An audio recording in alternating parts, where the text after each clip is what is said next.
আরে খগেন, তুমি কি কাজবাজ করা বন্ধ করে দিয়েছো নাকি? না বাবু, কি হয়েছে বলুন তো? আরে গোপালের খবর জানো না? শুনেছি যে এই গোপাল বেটা আজকাল গরিবের ভাতের হোটেল খুলে ব্যবসা জমিয়ে দিয়েছে।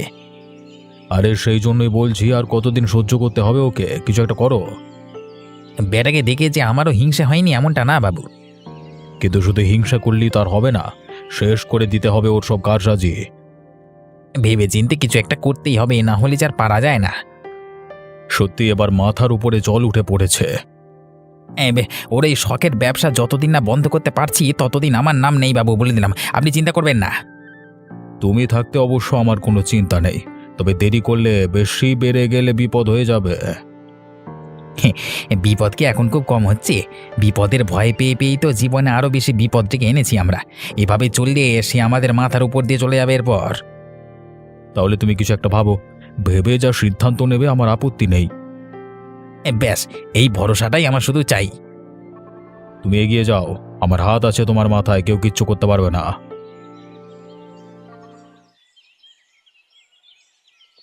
এই রতন ভাই, তুমি ছিলে বলে আমাদের মতো গরিব মানুষেরা এই যাত্রায় খেয়ে পড়ে বেঁচে যেতে পারছে।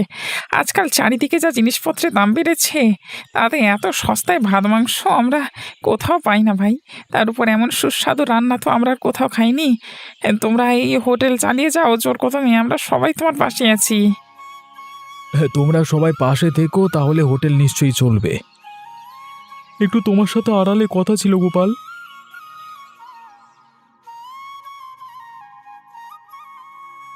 হ্যাঁ ভাই, বলো কি কথা? বলছি আর কদিন চলবে এভাবে? কেন, কি হয়েছে? এই সস্তার হোটেল চালানোর জন্য তুমি শহরে গিয়ে এত খেটে খুঁটে টাকা রোজগার করে আনছো রোজ, আর আমার রোজ মনে হয় তোমার উপর ঋণ বাড়তে চলেছে। এভাবে যে শোধ দেবো কিছুই বুঝতে পারছি না কিভাবে। আরে তুমি এত ভেবো না তো ভাই, দেখবে সব ঠিক হয়ে যাবে। তুমি এত ভালো কাজ করছো, সবাই খুশি আছে। আমি যদি বন্ধু হয়ে তোমার পাশে না থাকতে পারি তাহলে আর কি থাকবে বলো? আরে বন্ধু বলি তো বেশি কিছু বলতে পারি না তোমাকে, শুধু মাঝে মাঝে মনে হয় তোমার উপর আমি বড় অত্যাচার করছি। এসব নিয়ে আর বেশি মাথা খারাপ করো না। আমি খুশি মনে কাজটা করতে পেরে বড় আনন্দ পাই, এটুকু শুধু মাথায় রেখো। আচ্ছা বেটা, এতদিনে জানতে পারলাম যে সস্তার হোটেলে টাকা কোত্থেকে আসে।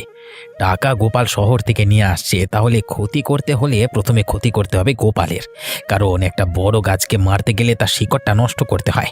আর তোমাদের এই ভাতের হোটেলের শিকড় হচ্ছে গোপাল। গোপাল, তুমি দিন গোনো, তোমার দিন ঘনিয়ে আসছে খুব তাড়াতাড়ি। হ্যাঁ, আমি খুব তাড়াতাড়ি তোমাদেরকে ধ্বংস করে দেবো, এমন কঠিন শাস্তি দেবো যে তোমরা আর মাথা তুলে দাঁড়াতে পারবে না। বাবু, একটা কিছু ব্যবস্থা এবারে করতেই হবে। রতন গোপালের বাড়াবাড়ি আর সহ্য হচ্ছে না। তাহলে তো সেটা অনেক আগেই করা উচিত ছিল। কেন, গোপাল আবার কি করেছে? আমি নিজের কানে শুনে এসেছি, এই গোপাল শহরে কাজ করে ওদের সস্তার ভাতের হোটেলের জন্য টাকা রোজগার করে আনে। সেই টাকাতেই হোটেল চলছে রমরমায়। যদি আমরা গোপালকে আটকাতে না পারি তাহলে আমাদের সব নষ্ট হয়ে যাবে। সত্যিই আমাদের বড় ক্ষতি করে দিচ্ছে ওরা। সবাই ওদের হোটেল থেকে সস্তায় খেয়ে গেলে আমাদের কাছ থেকে আর কেউ খেতে চাইবে না। আমাদের ব্যবসার লোকসান হচ্ছে শুধু ওদের কারণেই। ওদের সবাইকে শেষ করে দাও, যাতে যত তাড়াতাড়ি সম্ভব আমাদের ব্যবসাটা আবার নতুন করে করে উঠতে পারে। এত সাহস হলো কি করে ওদের? জানি না কিভাবে হয়েছে এত বড় সাহস।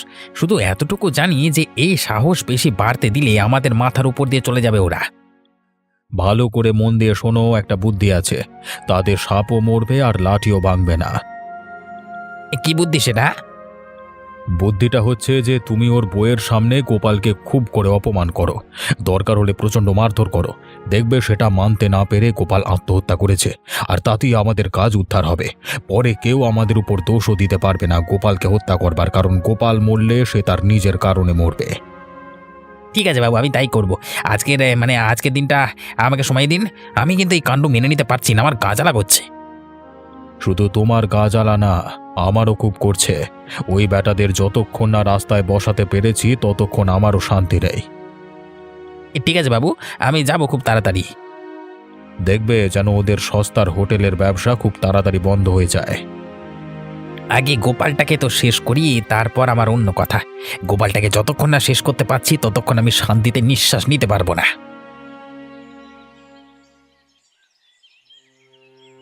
এই গোপালের বাচ্চা বাড়ি থেকে বেরো। কি হয়েছে? কেন এমন চিৎকার করছো ষাঁড়ের মতো? আজকে গোপালকে আমি মজা টের পাইয়ে দেবো। কি হয়েছে? আমার বাড়িতে এসে এরকম হুজ্জুতি করছো কেন? জ্যোতিরা দেখেছিস কি তুই রে? এবারে দেখাবো আমি মজা। দেখাও, কি করবে দেখাও আমাকে। আমি কি ভয় পাই নাকি তোমাকে?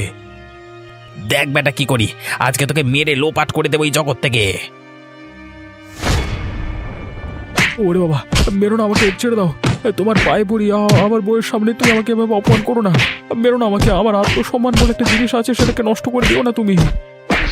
তোর আত্মসম্মানের গোষ্ঠীর কাঁটায় আগুন। দেখ তোকে আজকে মেরে যদি লোপাট করে দিতে না পেরেছি তবে আমার নাম নয়। আমার বড় কষ্ট হচ্ছে, আমাকে আর মেরো না। খগেনদা, তোমার পায়ে পড়ে এবার মানুষটাকে ছেড়ে দাও। এবার মারলে যে মানুষটা মরে যাবে।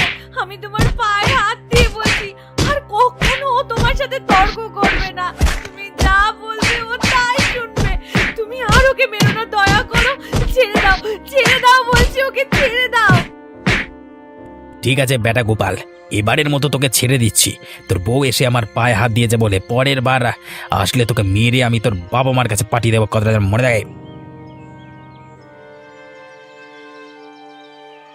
ওগো শুনছো তুমি? দরজা খোলো না দয়া করে। লক্ষ্মীটি কথা শোনো আমার। একটিবার আমাকে দরজাটা খুলে দাও, আমি তোমার সাথে কথা বলতে চাই। দয়া করে তুমি দরজাটা খোলো। এই অপমান নিয়ে আমি আর এই সংসারে থাকতে চাই না।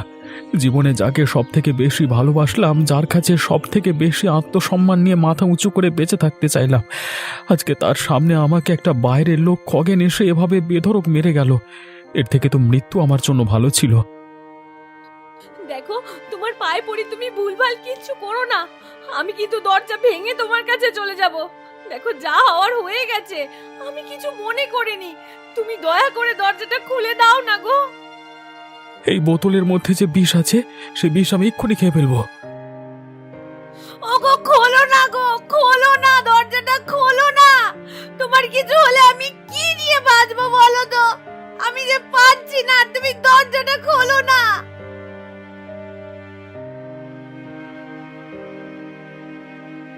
উফ, কি কষ্ট! বুকের ভেতরটা জ্বলে যাচ্ছে। বাবারে, মরে গেলাম। একটু জল দাও, কেউ একটু জল দাও, মরে যাচ্ছি।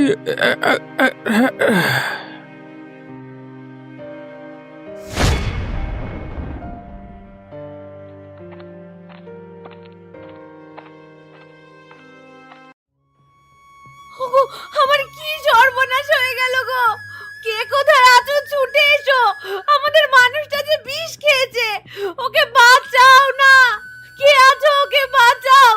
আমার মানুষটা চোখের সামনে মুখ দিয়ে গাঁজা তুলতে তুলতে মরে যাচ্ছে গো। ওগো, কে কোথায় আছো? ওকে বাঁচিয়ে নাও না গো। এই শোনো, তুমি কি একবারও ভেবে দেখলে না আমার কথা? তুমি চলে গেলে আমি কি নিয়ে বেঁচে থাকবো? তোমাকে তো বাঁচতেই হবে। চোখ খোলো না গো। আমি তোমাকে বাঁচিয়ে তুলবই। কই গো কাকা, আমাকে বেশ ভালো করে খেতে দাও তো। এতদিন পর যখন তুমি গ্রামে এসেছো, তখন ভালো করে খাওয়াবো তো অবশ্যই। বাহ, তোমার দোকানে রান্না বান্না তো বেশ ভালো, মজা করে খেতে পারবো তাহলে। হ্যাঁ, এই বেটা রতনের বাচ্চা, এদিকে আয়, শোন।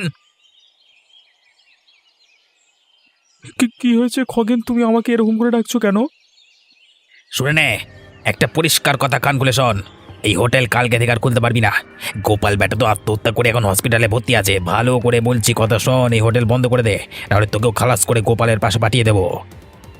কিন্তু আমরা মেহনত করে এই হোটেল তৈরি করেছি, তোমার কথায় কেন ছেড়ে দেব? এই দিবি না বলছিস? তুই দিবি না বলছিস ছেড়ে? তোর এত বড় সাহস!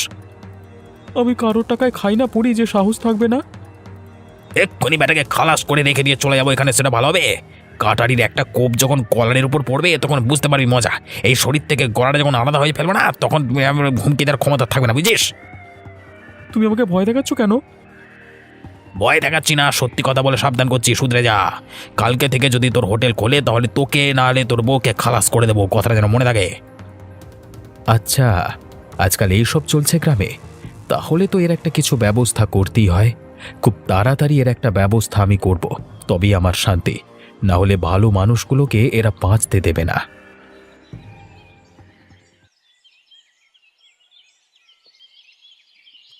রতনদা, কি হয়েছে সমস্ত কিছু আমাকে খুলে বলো তো। ভাই আর জ্বালা সহ্য করতে পারছি না এদের।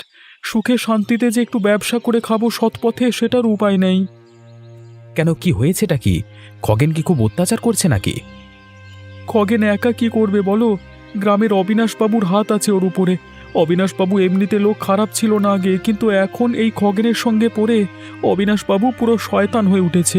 আমাদের মতো অসহায় লোককে ঠকানো আর অত্যাচার করাই তার একমাত্র কাজ।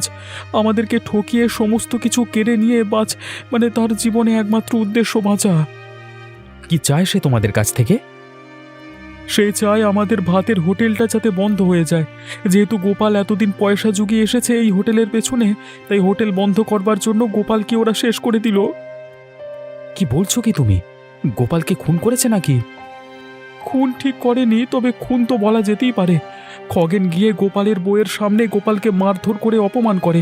সেই অপমান সহ্য করতে না পেরে গোপাল রাতের বেলায় বিষ খায়। ঘরের দরজা বন্ধ করে এখন অবশ্য কোনো রকমে বেঁচে আছে সে। সঠিক সময় উদ্ধার করা গেছিল বলে বাঁচিয়ে নেওয়া গেছে, প্রাণটাই এ যাত্রায় বেঁচে গেল মনে হয়। তাহলে তো এর একটা বিহিত করতেই হয়। কাজটা কিন্তু অত সোজা নয়। কাজটা সোজা নয় বলেই বাঁকা আঙুলে ঘি তুলতে হবে। খগেন যেমন এতদিন সবাইকে ফাঁসিয়ে এসেছে, এবার খগেনকেও আমি সেভাবেই ফাঁসাবো, শুধু দেখে যাও তুমি। ঠিক আছে, তুমি এগিয়ে যাও ভাই, আমরা সবাই তোমার পেছনে আছি। শুধু একটাই জিনিস, এই বিপদ থেকে আমাদের রক্ষা করো। খগেনদা, একটা কথা ছিল তোমার সাথে। কি কথা ভাই? কি কথা বলবার জন্য তুমি আমার কাছে এত রাতের বেলা চুপি চুপি এসেছো?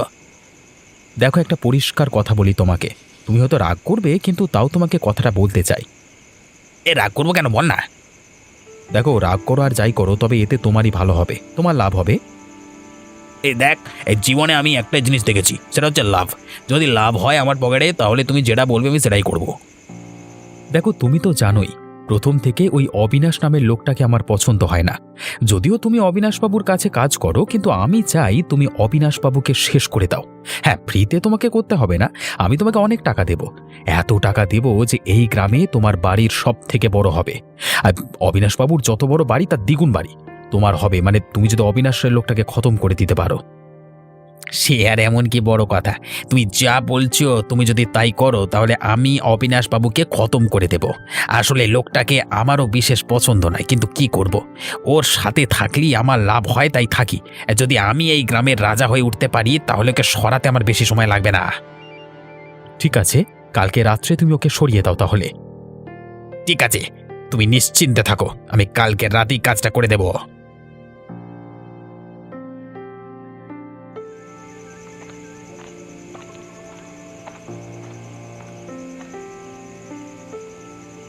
এখন গভীর রাত, অবিনাশবাবু নিশ্চয়ই এখন গভীর ঘুমে। হ্যাঁ, এই সুযোগেই বাড়ির ভেতর ঢুকে আমি ধারালো ছুরি দিয়ে অবিনাশের গলা কেটে দেবো। তারপর পলাশের থেকে টাকা নিয়ে আমি হয়ে উঠবো গ্রামের মোড়ল। আর শুধু তাই নয়, আমি হয়ে উঠবো বিশাল গ্রামের একমাত্র রাজা। হওয়াচ্ছি তোকে রাজা, খগেনের বাচ্চা। এই ধরো পলাশ, ব্যাটাকে ওদিক থেকে ধরো। পালাবি কোথায় বাছাধন? তোকে আমরা ফাঁসিয়েছি। ছেড়ে দাও, ছেড়ে দাও, ছেড়ে দাও। অবিনাশবাবু, তাড়াতাড়ি বাড়ি থেকে বের হন। দেখুন, আপনার ডান হাত আপনাকে আজকে খুন করতে এসেছে। যাকে আপনি সব থেকে বেশি বিশ্বাস করেছেন, সে আপনাকে আজকে মারতে এসেছে, দেখুন। আরে কি হয়েছে? এটা কি এরকম ষাঁড়ের মতো চিৎকার করছো কেন রাতের বেলায়? দেখুন অবিনাশবাবু, আপনি যাকে বিশ্বাস করে আপনার সাম্রাজ্য তৈরি করেছেন, সেই খগেন আজকে রাতের বেলায় লুকিয়ে লুকিয়ে আপনার বাড়িতে এসেছিল আপনার গলায় চাকু বসাতে। আজকে আমরা তাকে ধরে ফেলেছি হাতে নাতে। কি বলছিস কি? খগেন এরা যা বলছে তা কি সত্যি? বাবু, ক্ষমা করে দিন, আমি ভুল করে ফেলেছি। পয়সা লোভে এরা আমাকে লোভ দেখিয়ে ফাঁসিয়েছে। চুপ কর শয়তানের বাচ্চা, নেমো খারাম কোথাকার। যার নুন খেয়েছিস তাকে খুন করতে এসেছিস, লজ্জা করে না তোর? এই, ওকে তোমরা বেশ করে মারো। মার বেটাকে, মার। আজকে পুরো রাগ ওর উপরে উসুল করে নেব। ওরে বাবা, মেরো না, ছেড়ে দাও, ছেড়ে দাও, লাগছে তো, ছেড়ে দাও আগে। গোটা রাত ধরে ওকে মারতে থাকো গাছে বেঁধে, তবেই ওর উচিত শাস্তি হবে। দেখো, আমি গ্রামের সবাইকে এক জায়গায় করেছি, তার একটা বিশেষ কারণ আছে। আপনি আর কি কথা বলবেন অবিনাশ বাবু? আজ আমাদের এই খারাপ দুর্দশার দিন এসেছে, তার একমাত্র কারণ হলো আপনি। ঠিক সেই কারণেই আমি তোমাদের কাছে ক্ষমা চেয়ে নিতে চাই মা। আমাদের ছোট হোটেল বন্ধ হতে চলেছে শুধুমাত্র আপনার কারণে।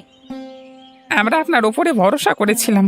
আমরা ভেবেছিলাম এই গ্রামে একমাত্র আপনি আছেন ভালো মানুষ যে আমাদেরকে বাঁচাবেন, কিন্তু শেষ পর্যন্ত কিনা আপনি আমাদের গ্রামের সবথেকে সস্তা ভাতের হোটেলটা বন্ধ করবার জন্য গোপালকে মেরে ফেলবার চক্রান্ত করলেন। ছি ছি ছি ছি।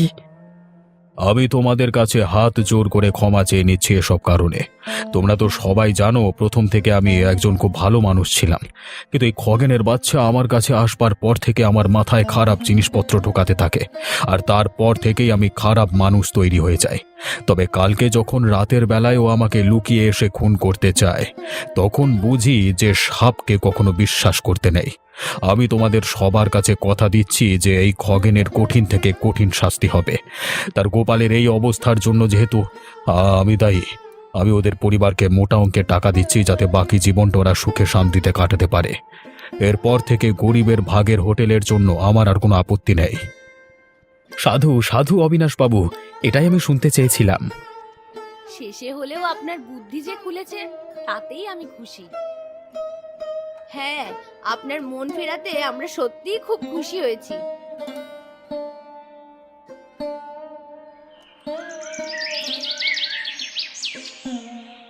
কি হয়েছে পলাশ? কি বলতে চাও তুমি আমাকে? দেখুন অবিনাশবাবু, আপনারা কেউই জানেন না আমার আসল পরিচয়। কি তোমার আসল পরিচয়? আমার আসল পরিচয় হচ্ছে আমি একজন গোয়েন্দা, আর গোয়েন্দাগিরি করতে করতেই আমি এই খগেন লোকটার সম্বন্ধে নানান বিষয় জানতে পারি। আসলে ওকে ধরতেই আমি এই গ্রামে এসেছিলাম। এসে দেখলাম যে এখানেও সে নানান রকমের উৎপাত করছে। তার আরও নানান রকম কাহিনী বিভিন্ন জায়গায় আছে। কেন, কি করেছে আর? লুটপাট, চুরি, মেয়ে পাচার থেকে শুরু করে এমন কোনো নোংরা কাজ নেই যে সে করেনি। তাহলে কি করা যেতে পারে ওর? আমি চাই ওর কঠিন শাস্তি হোক এবং ওর শাস্তি দিক পুলিশ প্রশাসন।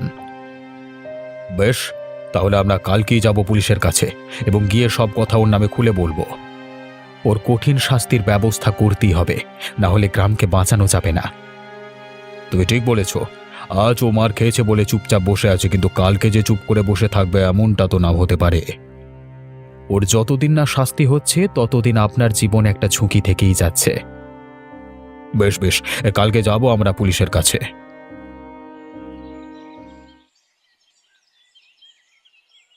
কি হয়েছে? আপনারা কারা? কেন এসেছেন এখানে? ওই আমাদের গ্রামের খগেনের বিষয়ে আমরা কিছু জানাতে এসেছি আপনাকে, তবে ব্যাপারটা সম্পূর্ণ গোপন রাখতে হবে।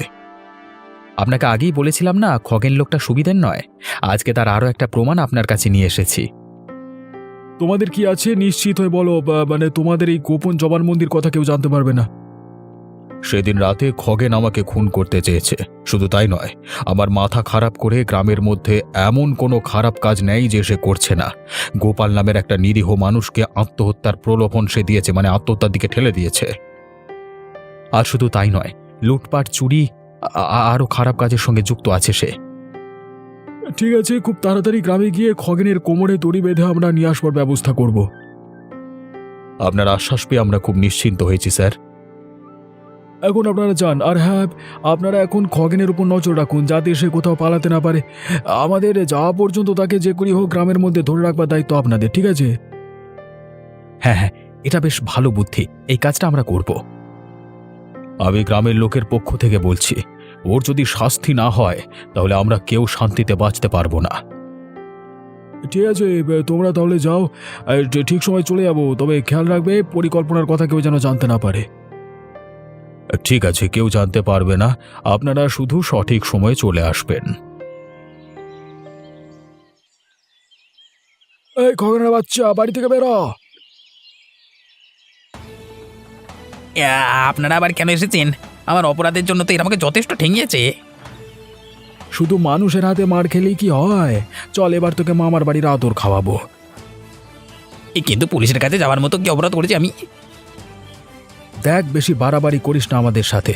এই পলাশ একজন গোয়েন্দা, সে তোর সম্বন্ধে সমস্ত কিছু খবর আমাদের দিয়েছে যে তুই আলাদা আলাদা জায়গায় কিরকম খারাপ কাজ করে বেরিয়েছিস, তাই সেসবের শাস্তি হিসেবে তোকে জেল খাটতে হবে। চল। আবার ভুল হয়ে গেছে, ক্ষমা করে দেন না আপনারা। এই কে আছিস? ওকে মারতে মারতে নিয়ে চল। চল। বেরোড়া বেরোড়া বেরোড়া, ক্ষমা করে দাও, ছেড়ে দাও। আরে ওর কোমরে দড়ি বেঁধে হির হির করে টানতে টানতে নিয়ে চল। চল, আর লোকে দেখুক। চল। ধন্যবাদ পলাশ ভাই, তোমার জন্য আজকে আমাদের গ্রাম বড় বিপদের হাত থেকে রক্ষা পেল। আমাকে ধন্যবাদ দেবেন না বাবু, আমার কাজেই আমি শুধুমাত্র আমার কাজ করেছি। আপনারা সারা জীবন শান্তিতে থাকুন, এই আমি চাই।